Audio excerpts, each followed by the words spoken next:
पप्पू यादव के खिलाफ एफआईआर, गिरफ्तारी। फिर फंसे पप्पू यादव, मचा हड़कंप। पप्पू यादव के लिए अब हर दिन मुश्किल भरा दिन होता जा रहा है, क्योंकि महिलाओं पर की गई अभद्र टिप्पणी के बाद पप्पू यादव के खिलाफ जहां केस हो गया, वहीं अब कभी भी पुलिस उनके घर पहुंच सकती है, उन्हें गिरफ्तार कर सकती है।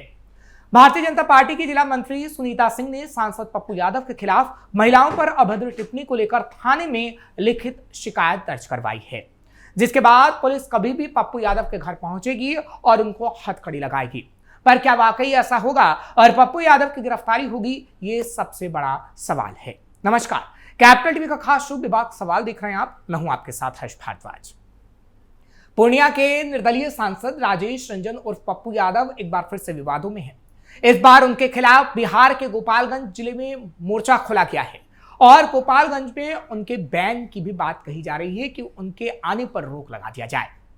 केस दर्ज तो हुआ ही, लेकिन क्या उनकी गिरफ्तारी होगी, ऐसे कई बड़े सवाल हैं। गोपालगंज में पप्पू क्यों किए गए बैन? महिलाओं पर अभद्र टिप्पणी पप्पू ने क्यों की? क्या एक बार फिर बेऊर जेल में रहेंगे पप्पू यादव? क्या कोर्ट पप्पू यादव के खिलाफ देगा फैसला? फिलहाल जैसा कि हमने आपको बताया कि पूर्णिया के निर्दलीय सांसद राजेश रंजन उर्फ पप्पू यादव एक बार फिर विवादों में घिर गए हैं। इस बार उनके खिलाफ बिहार के गोपालगंज जिले में मोर्चा खोला गया। भारतीय जनता पार्टी की जिला मंत्री सुनीता सिंह ने सांसद पप्पू यादव के खिलाफ महिलाओं पर अभद्र टिप्पणी को लेकर थाने में लिखित शिकायत दर्ज करवाई है। प्रदर्शन की बात कही गई, आवाज को घेरा जाएगा, जिससे बिहार की राजनीति में एक नया उबाल देखने को मिल रहा है। क्या है पूरा मामला? बीजेपी नेता सुनीता सिंह का आरोप है कि सांसद पप्पू यादव ने हाल ही में महिलाओं को लेकर अपमानजनक और अभद्र भाषा का प्रयोग किया था। दरअसल शिकायत दर्ज कराने के बाद उन्होंने मीडिया से बात करते हुए कहा कि एक जनप्रतिनिधि के लिए ऐसी टिप्पणी करना बहुत ही गलत है। उन्होंने आरोप लगाया कि सांसद का बयान न केवल महिलाओं के सम्मान को ठेस पहुंचाने वाला है, बल्कि ये सार्वजनिक जीवन की मर्यादा के खिलाफ है और ऐसे लोगों की गिरफ्तारी होनी चाहिए। लिखित में शिकायत दर्ज करवाई गई है और पुलिस को पप्पू यादव को गिरफ्तार करना होगा। सांसद पद से इस्तीफे की उठी मांग। दरअसल नगर थाने में दिए गए आवेदन में सुनीता सिंह ने पप्पू यादव पर कड़ी कार्रवाई की मांग की है। उन्होंने कहा है कि महिलाओं का अपमान करने वाले व्यक्ति को सदन में भी रहने का कोई नैतिक अधिकार नहीं है, उनकी सदस्यता को रद्द किया जाए। बीजेपी नेता ने पप्पू यादव से सांसद पद से तुरंत इस्तीफा देने की मांग की है। इसके साथ ही उन्होंने चेतावनी दी है कि अगर सांसद सार्वजनिक रूप से माफी नहीं मांगते तो महिला कार्यकर्ता सड़क पर उतरकर विरोध करेंगी। हालांकि पप्पू यादव ने माफी तो मांगी, लेकिन वो शर्त भी रखते नजर आए, जिसके बाद महिलाओं ने कहा कि कोई शर्त नहीं चलेगी और उन्हें बिना शर्त के माफी मांगनी चाहिए। वहीं नगर थाना पुलिस का कहना है कि आवेदन के आधार पर मामले की गंभीरता से जांच की जा रही है। तथ्यों की पुष्टि के बाद कानूनी कदम उठाए जाएंगे। हालांकि आपको बता दें, पहला मौका नहीं है जब पप्पू यादव अपने बयानों के कारण विवादों में घिरते नजर आए। हाल के दिनों में उनके कई ऐसे बयान हैं जो बिहार की राजनीति में उबाल लेकर आए और जुबानी जंग भी तेज होती नजर आई। कई अन्य महिला नेताओं ने भी उनके बयानों की निंदा की है और राजनीति में उबाल तो है, लेकिन कई लोग, आम महिलाएं से लेकर कई राजनीतिक दल के लोग पप्पू यादव पर सवाल खड़े कर रहे हैं। यह आपको बता दें कि पप्पू यादव ने महिला आरक्षण विधेयक पर बहस के दौरान ये भाषण सदन में दिया था। बाद में प्रेस कॉन्फ्रेंस के दौरान भी उन्होंने कहा कि 90% महिलाएं बिना पुरुषों के कमरे में गए राजनीति नहीं कर सकती। पप्पू यादव ने इस महिलाओं के शोषण के खिलाफ अपनी आवाज को बताया था और ईबीसी की भी बात की थी। महिलाओं पर गिद्ध दृष्टि किसकी है? अमेरिका से लेकर के भारत तक नेताओं की। बिना नेता के रूम के बगैर 90% महिलाएं राजनीति कर ही नहीं सकती। ये तो हर डेली, हर दिन नेताओं का सीसीटीवी फुटेज। औरत को नोचने की एक बहुत संस्कृति बन गई। स्कूल जाओ, बेटी का शोषण, कॉलेज जाओ, रैगिंग के नाम पर शोषण, ऑफिस जाओ तब शोषण, कहीं भागीदारी नहीं। एक भी ईबीसी, कहीं पर कोई उद्योगपति नहीं, एक भी ईबीसी पूंजीपति नहीं, एक भी दलित की बेटी मात्र एक जज बनी भारत में इतिहास में आज तक। सुप्रीम कोर्ट में, आईएम में नहीं, सेना में नहीं, पुलिस में नहीं, हाँ, चैनल के मालिक में नहीं, एक भी ईबीसी नहीं, एक भी एसटी/एससी नहीं, एक भी मठ में ईबीसी नहीं, एक भी मठ और मंदिर के ट्रस्ट में दलित नहीं। बिहार की छात्राओं में पप्पू यादव के खिलाफ गुस्सा। अब जब से बयान सामने आया है जहां पर बीजेपी हमलावर है, वहीं आम महिलाएं भी इसे घटिया सोच बता रही हैं। कहा गया है कि लड़का लड़की दोनों का अपना टैलेंट होता है, ऐसी सोच ही समाज में लड़कियों को पीछे करती है। ये पटना की छात्राएं कह रही हैं। पप्पू यादव का महिलाओं की राजनीति पर दिए विवादित बयान पर पटना की छात्राओं में काफी गुस्सा देखने को मिल रहा है। कुछ लड़कियां उनकी सोच को घटिया मानती हैं तो कुछ उन्हें मनुवादी सोच वाला कह रही हैं। कई लड़कियों का यह भी कहना है कि पप्पू यादव चाहते हैं कि असली राजनीति वो करके बाबा बने, बाकी महिलाएं तभी सामने आए जब उन्हें कोई निर्देश दिया जाए। वही बात बोले जो किसी पुरुष नेता द्वारा कहा गया हो।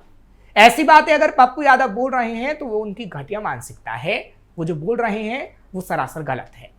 उन्होंने इस पर माफी जरूर मांगी, लेकिन शर्त रख दी। शर्त अगर वो रखेंगे तो महिलाओं के खिलाफ कहीं ना कहीं उनकी और भी बातें सामने आ सकती हैं, इसलिए उन्हें हाथ जोड़कर महिलाओं से माफी मांगनी होगी, नहीं तो आम महिला भी सड़कों पर उतरेगी। साथ ही साथ महिलाओं की तरफ से यह भी कहा गया कि पप्पू यादव जिस तरह का स्टेटमेंट देते हैं वो एक समाज की मानसिकता को दर्शाता है। ये बात अलग है कि वो माफी तो मांग रहे हैं, लेकिन उनका बयान राजनीति में महिलाओं को लेकर किस तरह की सोच रखता है वो दर्शाता है। उन्हें ऐसा लगता है कि अगर महिलाएं राजनीति में आगे आ रही हैं, आवाज उठा रही हैं, तो उनका एजेंडा कुछ और होगा। पप्पू यादव को ऐसा लगता है कि पुरुष ही राजनीतिक समझ रखते हैं, महिलाएं नहीं रखती, जो कि पप्पू यादव को ऐसा नहीं सोचना चाहिए। इस नैरेटिव को महिलाएं आसानी से तोड़ सकती हैं और पप्पू यादव को सबक भी सिखा सकती हैं। इसलिए पप्पू यादव को सोच समझकर बोलना चाहिए।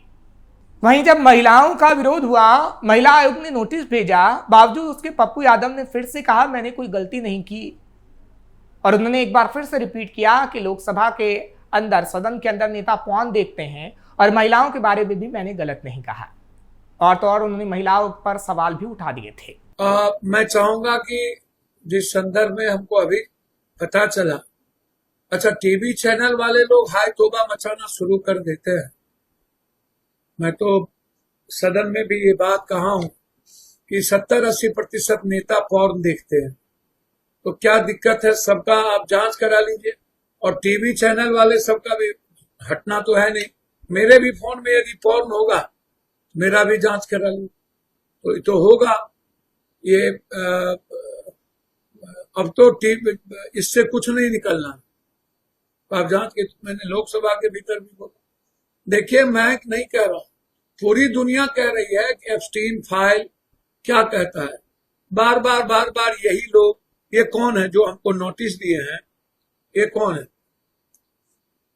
ये किनके साथ है? बहुत फोटो है इनका, मैं इनका निकालूंगा एक एक चीज, आप चिंता न करिए। ये कौन है? ये कौन है? ये कौन है? अब ये भी हमको नोटिस देंगे। इनका इतना फोटो है, इतने लोगों का है, एक्जोटिका का फोटो है मेरे पास, पूर्व मंत्री, कई पूर्व मंत्रियों के साथ इनका फोटो है। ये हमको नोटिस देंगे। ये लोग, ये सूप बाजे तो बाजे, चलनियों बाजे, सूप बाजे तो बाजे, चलनियों बाजे। शीशे के घर में रह के पत्थर फेंकती हैं ये लोग। क्या मैंने कहा भैया? मैंने मधु कहा सुब्रमण्यम स्वामी को नोटिस क्यों नहीं देती है? मधु को नोटिस क्यों नहीं देती है? पप्पू यादव को क्यों? और हम इनके नोटिस से डरेंगे? ये हमारी सदस्यता खत्म। हमने कहा कि मधु जी, या जो महिला बिल आयोग पर मैंने चर्चा की, महिला आयोग की बात वो लोग कर रहे हैं जो लोगों का दामन गंदा है। एंकर, पहलवान, मणिपुर, अंकिता केस, प्रज्वला, सारे बाबा, मंत्री जी लोग, कौन? येदुरप्पा, कौन बचा हुआ है?